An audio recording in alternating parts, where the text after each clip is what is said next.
النهارده هنعمل البتنجان المخلل بطريقه سهله وبسيطه، واقول لكم تكات ايه تحفظوا كتير ايه في التلاجة. اول حاجه انا بغسل البتنجان كويس، وبعد كده ايه بحطه على النار وهضيف له ملح. والتكايه بقى اللي انا بعملها ان انا بضيف له معلقه ملح ليمون في الميه. بعد كده ايه بعد ما بيتسلق طبعا بسلقه ايه متوسط، ما يبقاش مستوي قوي او ناشف. بنشيله بقى ايه من الميه عشان انا عايزه الميه بتاعت سلق البتنجان. شايفين السوا بتاعه سوا مظبوط ايه جدا.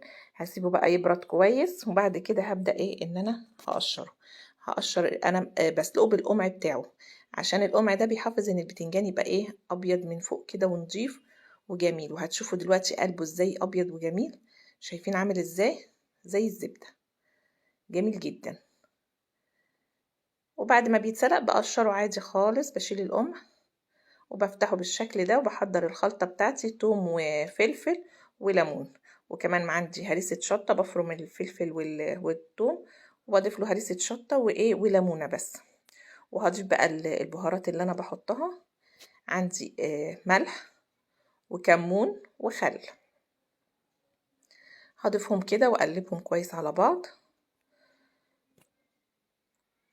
الخل بيخلي ايه طعمه جميل وبيظبط ايه الطعم. هقلبهم بقى ايه وهبدأ ان انا احشي البتنجان، ويا ريت تحشي البتنجان وهو ايه دافي مش بارد خالص، بيبقى حلو. هحشي بقى البتنجان وهرصه كده في العلبة بالشكل ده.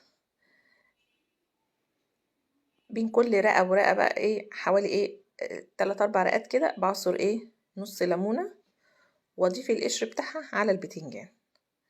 هعمل بقى كل البتنجان بعمله بالطريقة دي. هعمل بقى الايه المية بتاعته مكان الخلطة، هضيف بقى ايه شوية من مية السلق بتاع البتنجان، لانه فيه ملح، وفيه كمان ايه ملح ليمون، ده هيحفظه جدا.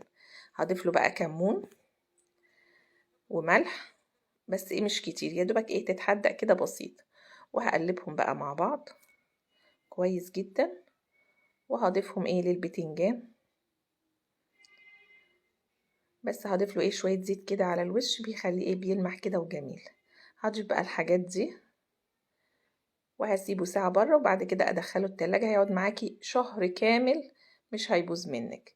بجد طريقه تحفه، جربوها وقولي لي رايكم في التعليقات.